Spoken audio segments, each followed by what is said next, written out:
It's my absolute pleasure to bring up Bob Metcalfe, the inventor of the Ethernet. So let's give it a round of applause for Bob. Should we go with mics or no mics, you think? Mics? Thank you. Hey, Bob. Howdy. Is it Ethernet or the Ethernet?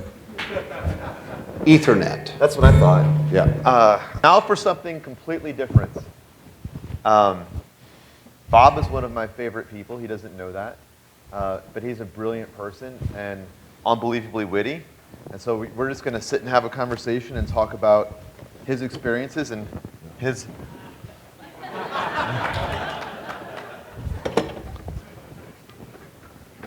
his life and networking. And so just to be completely overt about what we're trying to do from a metaphorical standpoint, Bob invented Ethernet, founded 3Com, which what he likes to always remind me anytime he talks about it is 3Com was a startup, right? So it's easy when you hear a name like that, you think of giant company, but when he started it, it was a startup.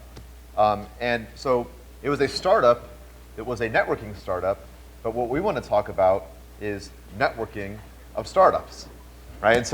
And Bob's Metcalfe's law is all about building leverage and power out of interconnected networks. And when it was coined, it was all about these Ethernet networks and computer networks. Obviously, the metaphor it completely applies to what we're trying to do here. And so that's what we want to kind of delve into. Bob's storied career has happened in kind of 5 parts. And so the history of Bob in 5 parts quickly is at the very beginning, at the outset, he's an engineer and a researcher from MIT, Stanford, Harvard, in deep networking technology.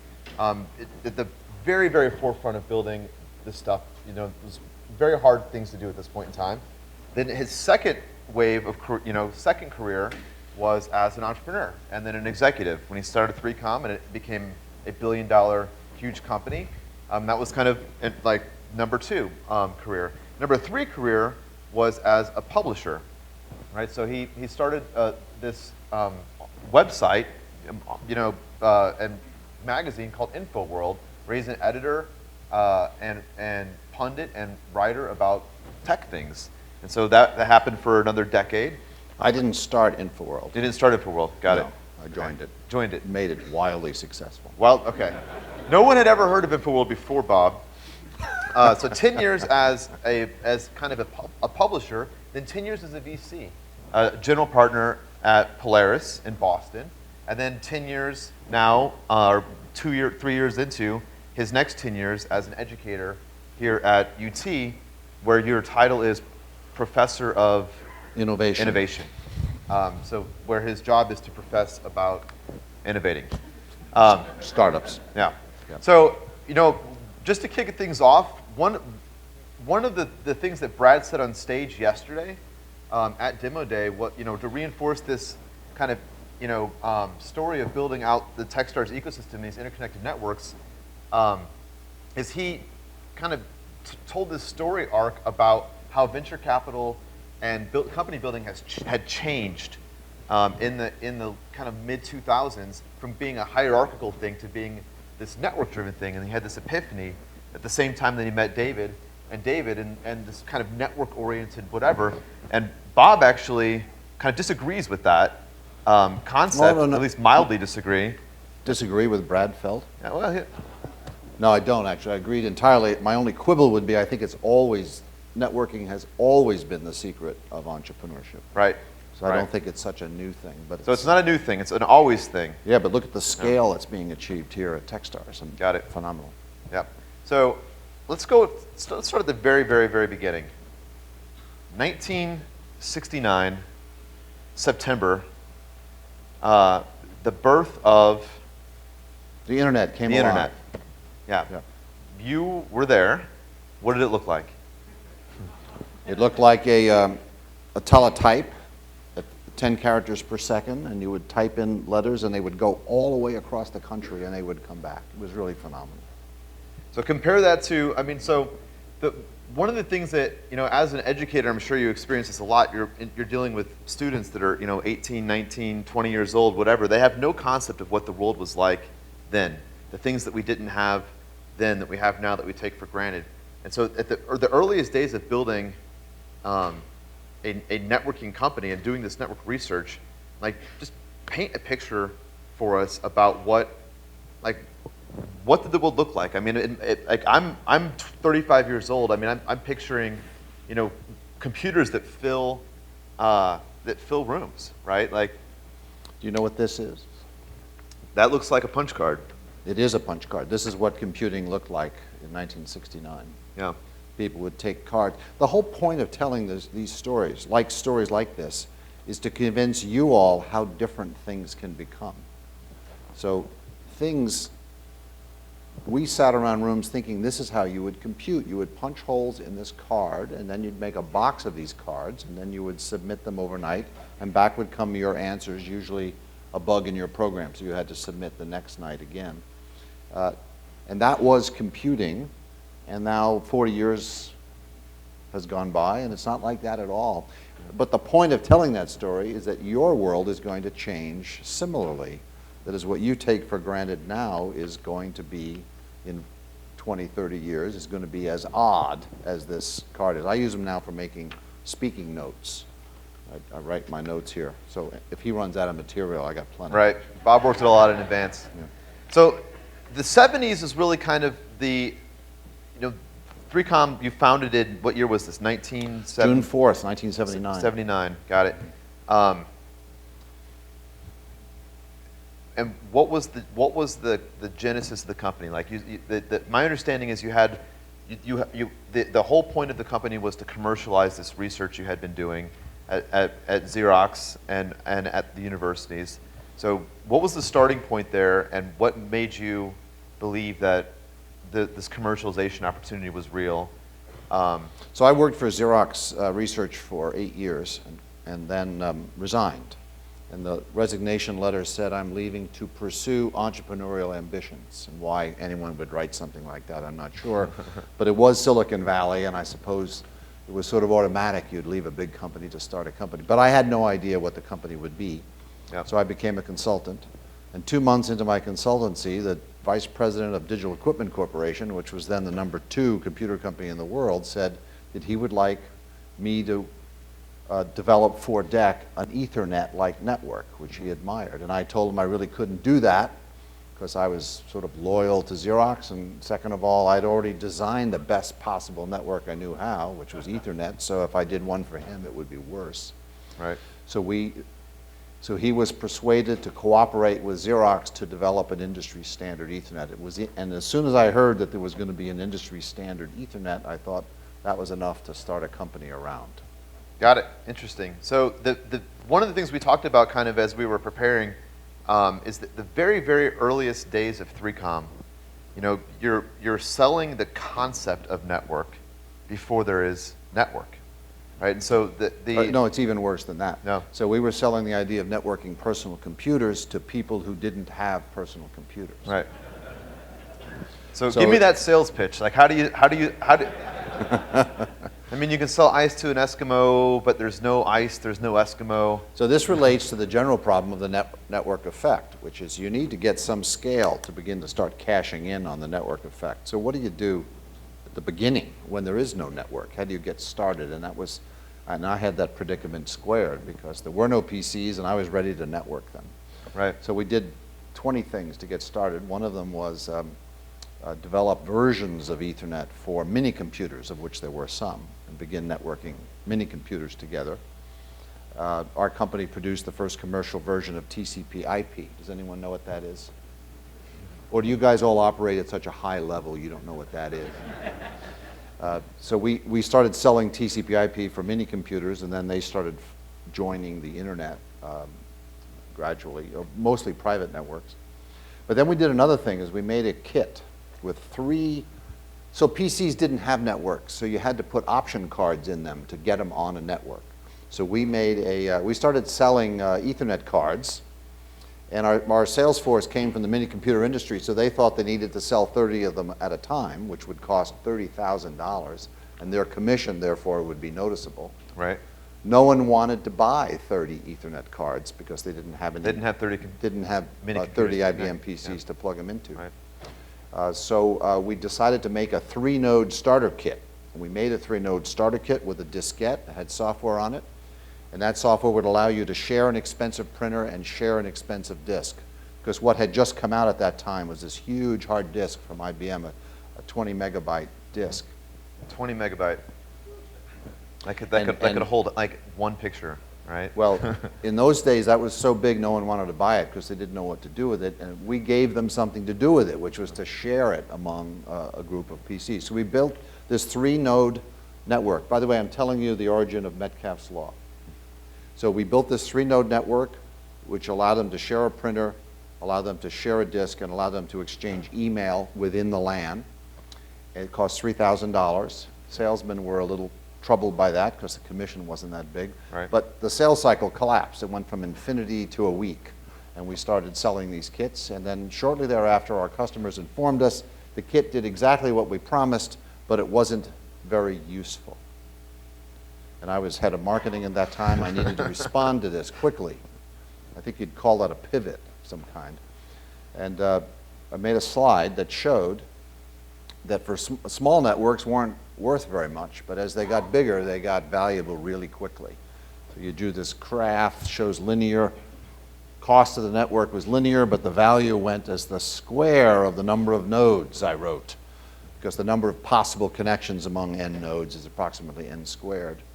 And so my explanation for to the customers was their networks weren't useful because they were too small, and that the way they would get it to be useful was to buy more 30 product. nodes, buy more product from us, of course.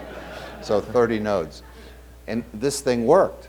That is, they bought this. This is high concept selling. Mm-hmm. And the concept flew, and not only that, it came true. Yeah. So about a year later, we started, we stepped into the tornado and started going like this. I mean, when you read about Metcalfe's law on, Wikipedia, which is where I read all of my laws, it sounds like some formalism, as if like that there's research behind this, growth, the value of a network growing kind of as a factor of n squared or whatever. And when I asked you about the origin of it, I mean, it's astonishing to me that it was a sales pitch. Metcalfe's law is nothing more than a little bit of a hand-wavy sales pitch about this stuff will get valuable when it gets bigger. I don't think hand-wavy is quite the right term, Yeah. but it was a 35 millimeter slide, because I was on the board of the company that developed PowerPoint, but that wasn't until 1987. Right. And this was 1980. But anyway, it was a 35 millimeter slide, and it fit into a slide presentation that the sales force would give, and people Yeah. believed us. Now, was I lying when I said that a big network was valuable? Was I lying? And No, the answer of is course no. not. And how did I know I wasn't lying? I don't know. I had access to a time machine. And that time machine was the Xerox Palo Alto Research Center, where I had been in a world full of networked personal computers. I Right. knew. But did the you value know was that it there. was precisely, n squared, and what's our definition of value, right? And like those were the things that seemed a little bit, yeah, So Metcalfe's law is a vision thing. yeah. So the formula n squared is only vaguely correct. That's the hand wave. You just waved your hand. These are not the droids you seek. Yes. But for 25 years, professors everywhere have been disputing whether it's n squared or not. Yeah, I've heard that you believe it's an n log n growth. There's a bunch of professors Yeah. who think it should be n log n. They don't have any data either. Right.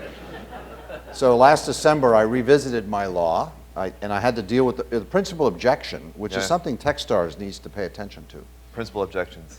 is people have a hunch that networks don't grow to the sky. That is, that go to infinity doesn't seem quite right, that there must be some It's a sigmoid. tapering off, some sort of S-curve adoption, which the quadratic does not meet. So last December, I published a paper in which I fixed this problem, not by revising my law, because my law is correct, But by finding a mechanism to deal with this objection, which is that networks grow to infinite value, and the way you fix it is not by limiting the value part of the equation, but by limiting the number of participants in the network. And there is an S-curve there. Got it. So the value goes at n squared, but n is a function of time, and it's an S-curve. And I wrote this up in IEEE Computer Magazine, where it has now been published, and therefore it is, all objections to my law have been handled. And is there a name for this? Is this a corollary to the law? Is it just a paper? No, the paper is Revisiting Metcalfe's Law After 40 Years of Ethernet. And I recommend you read it. It'll cost you money, though. They charge for it. Yeah. I used to be a member of IEEE when I was a student. It gets more expensive after you graduate. Oh, I'm a member now. They gave me the IEEE Medal of Honor, so I thought I should join. Got it. I haven't tried that path to membership. So let's go back to early days of 3Com. You've perfected this hand-wavy pitch, and you're selling Ethernet cards. You're selling Ethernet technology to be connected to these computers. One of the very, very early kind of sales stories involves Apple and Steve Jobs, and you convincing Steve that the computers should be networked. Can you tell us a little bit about kind of how that? I left Xerox and I got an apartment. I had an apartment in Palo Alto and I had one in Boston. And I was sitting in June of '79, founding my company alone in the dark. They've been there, yeah. And I had my tools. I had my Selectric typewriter. I had my Rolodex, my lab notebook, and my telephone. And of course, I had the telephone on the dining room table, and the cord. In those days, they had wires, and it would go from the telephone over to the wall over there. So I was sitting there typing something when the phone rang, and I picked it up, and it was a guy named Steve, and he worked for a company named Apple, neither of which I had ever heard of. You never heard the name Steve? You're being nitpicky now. I'd heard of people named Steve, but I hadn't heard of this particular Steve. Yeah. And he began persuading me, and one of his features is enormously persuasive. Fortunately, there was a telephone involved, so I wasn't in his reality distortion field. Got it. And he wanted to recruit me to be his networking guy, and I agreed to go visit him in Cupertino since I was going back and forth all the time. But I had just founded a company, so instead of going there with the intent of joining Apple, I went there with the intent of selling Steve a network for his Apple IIs. And being an engineer, I thought it would be great if I called this network Orchard. So we met on Stevens Creek Boulevard there at the little hippie restaurant that he liked to go to, and I pitched him on buying an orchid for his apples. Yeah. And he was not at all interested. But then he did something that surprises most people when I tell him this. He didn't hate my guts for turning him down. He began to help me start my company. And what he started to do was to introduce, I was 10 years older than he. I graduated from college, unlike him. But he became my mentor, 10 years younger, and he introduced me to Bob Noyce of Intel and John Young of HP and Regis McKenna, the marketing czar. So Steve Jobs shared with me his network, the thing that we're talking about. And so for that, he is on my eternal heroes list. I think Steve's on a lot of people's eternal heroes list. But awesome kind of connection points that you've had through the entire kind of arc of building of the kind of modern era of technology. One other kind of story that's interesting, kind of, I think, to hear the details of is around 1994, 95, you had this prediction about the impending collapse of the internet. All right, so this was still very early days in the web. I don't even know the number of interconnected devices, but it was countable at that point in time. Mm-hmm. But you saw this kind of cliff coming where you thought, a year from now, this whole thing's going to fall apart. A year later did not occur, and I think you were forced to eat your words in some capacity, blended or something, that's right? only a short form of the story. Okay. Yeah. So I became a columnist through the 90s. Yeah. I retired from 3Com, became a publisher, and started writing a weekly column. And I don't know if you know how hard it is to write a weekly column. You've got to be a genius every week and I had to write 605 words. So I made predictions in my column. Right. And I was also at the same time watching, well, Netscape went public in '94. The internet started taking off. But then as a plumber, a network plumber, I started seeing problems. I started seeing the packet loss rate. The probability of sending of a packet through the network getting to the other end fell to like 25%. And TCP/IP was very fragile, and so a lot of people spent a lot of time in the mid-90s waiting for pages to render, and they weren't ever going to render because the packets had gotten lost and the TCP/IP connection broke. So as a plumber, that worried me. It was only getting worse. And then somebody thought of putting advertising on the net, and that boosted traffic astronomically. And then this Netscape thing came along with the World Wide Web. And so at the World Wide Web conference in Santa Clara in 1995, I predicted that during 1996 there would be a gigalapse, that is 1 billion lost user hours in a single episode. I also wrote a book about this called Internet Collapses, which is still available on Amazon.com. For $1, you said? It's usually less than $1 plus shipping. Internet Buy it Collapses. electronically. So during 1996, there was no gigalapse. On August 4th, there was a 118 megalapse, which is 8 times smaller than a gigalapse. So technically, I promised that I would eat my column if this prediction did not come true. So in early 1997, I went back to the World Wide Web conference in Santa Clara Convention Center and proceeded to eat my column as I had promised. And now I am better known for having been wrong about that than for inventing Ethernet. That's right. Bob told me that he's tried to revise that Wikipedia page many, many times.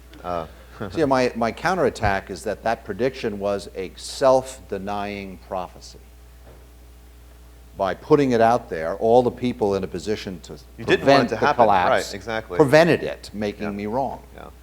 So, just to wrap up, because I think we're about out of time, I'm wondering if you could draw any kind of last conclusion, metaphor, connection between, the growth struggles of the internet and the technology getting to that breaking point, and then us figuring out, from as technologists, how to increase capacity and continue to scale that network to now thousands of times larger than it was in 1995, and the metaphor of that to kind of where we are, right? So we're seeing growth struggles. There are challenges trying to figure out what does the next scale of this look like. How much of a metaphor do you think?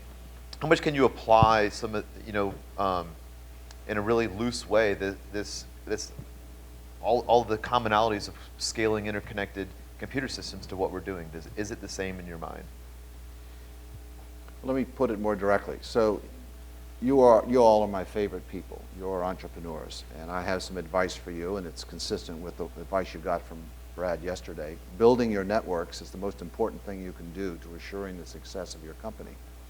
Your customer networks, your networks of possible employees, your supplier networks, your investor networks, and building them. And one of the mistakes you can make is to not grok what it means to build a network. So I had a Rolodex, but the important thing was that those Rolodex cards were not the Rolodexes of people who hated my guts or who never heard of me. I had to work on building those networks, exchanging value with those people, so that when I needed, to give first, so that when I needed them, they would be there. So one of the things that can happen to a network, well, the first thing that can happen to a network is that you will fail to build them. Don't make that mistake.